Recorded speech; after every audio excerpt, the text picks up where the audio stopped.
A German federal police surveillance drone flies during the handover ceremony of new equipment to German federal police in Potsdam near Berlin on Dec. 14, 2017. A Federal Aviation Administration panel has recommended ways to begin identifying and tracking drones in the air, which is a key requirement to develop commercial uses for remote-controlled aircraft such as deliveries. But the panel couldn't reach a consensus on which drones should fall under the rules. That leaves the FAA to decide whether to include hobbyists, for example, or just focus on commercial drones when it develops its rule. The Academy of Model Aeronautics, an influential group of about 200 recreational pilots, asked for an exemption for pilots that fly drones within sight and have programming that automatically returns the aircraft to where it took off. However, commercial drone advocates and airline pilots said leaving out large numbers of hobbyist drones would defeat the purpose of identifying and tracking the aircraft. Tracking drones is a crucial step toward adopting a system like air traffic control for airliners to guide flights in crowded skies and to avoid mid-air collisions. A hobbyist's drone collided with an Army helicopter in New York on Sept. 21, which the National Transportation Safety Board blamed on the drone pilot's unfamiliarity with flight rules. Nothing has been decided yet. The FAA will develop a rule in the coming months based on recommendations from the panel's 213-page report released Tuesday. The group, with 74 members from industry, police, manufacturers and researchers, was called the Unmanned Aircraft Systems Identification and Tracking Aviation Rulemaking Committee. The FAA will use the data and recommendations in the ARC report in crafting a proposed rule for public comment, the FAA said in a statement. More about drone safety. NTSB pilot flew drone farther than he could see. A New York collision with Army helicopter drone. Industry concerned about Trump regulation reduction. State drone laws could clash with federal drone policy as rules evolve for commercial drones. Congress explicitly prevented them from applying to hobbyists.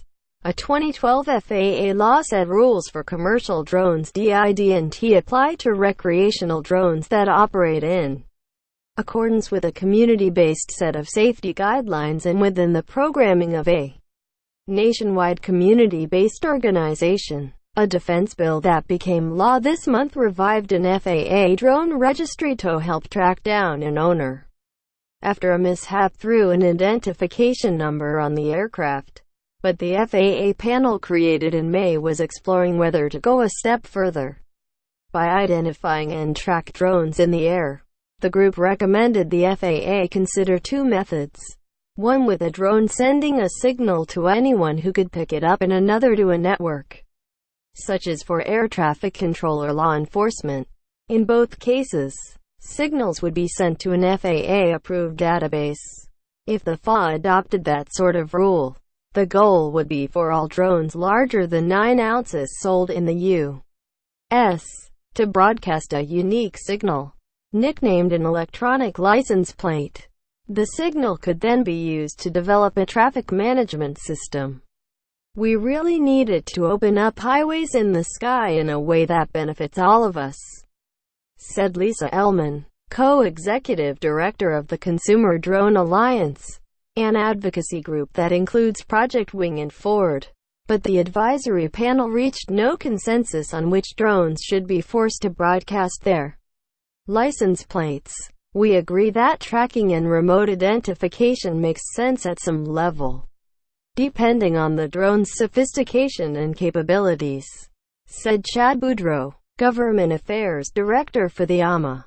We strongly believe that we must also continue educating all drone pilots, which is what truly equips hobbyists and commercial operators to fly responsibly. Groups including the Commercial Drone Alliance, the General Aviation Manufacturers Association and Aerospace Industries Association dissented from the report because of the lack of consensus over who would be covered. The Airborne Law Enforcement Association agreed with the dissent. This exemption is a loophole that swallows the rule.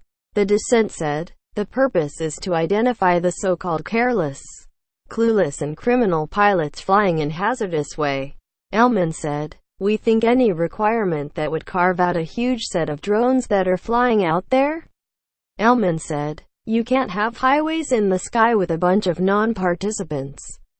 The Airline Pilots Association, which represents 59,000 pilots at 33 carriers, urged the FAA to adopt mandatory identification and tracking for drones as quickly as possible.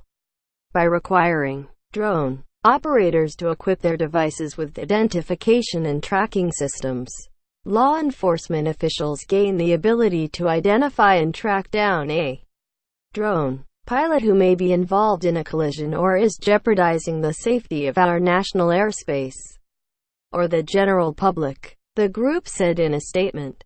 The largest civilian drone manufacturer, DJI, said the panel's report cleared the way for more beneficial uses of remote-controlled aircraft. The company said remote identification would allow authorities to enforce laws in rare cases where someone is flying illegally, but that details must still be resolved. There is still an important discussion to come about how to balance governmental needs and desires with the burdens, costs and privacy invasions that could be faced by drone pilots, depending on the actual technologies chosen and how they are implemented, said Brendan Schulman, DJI's vice president for policy and legal affairs.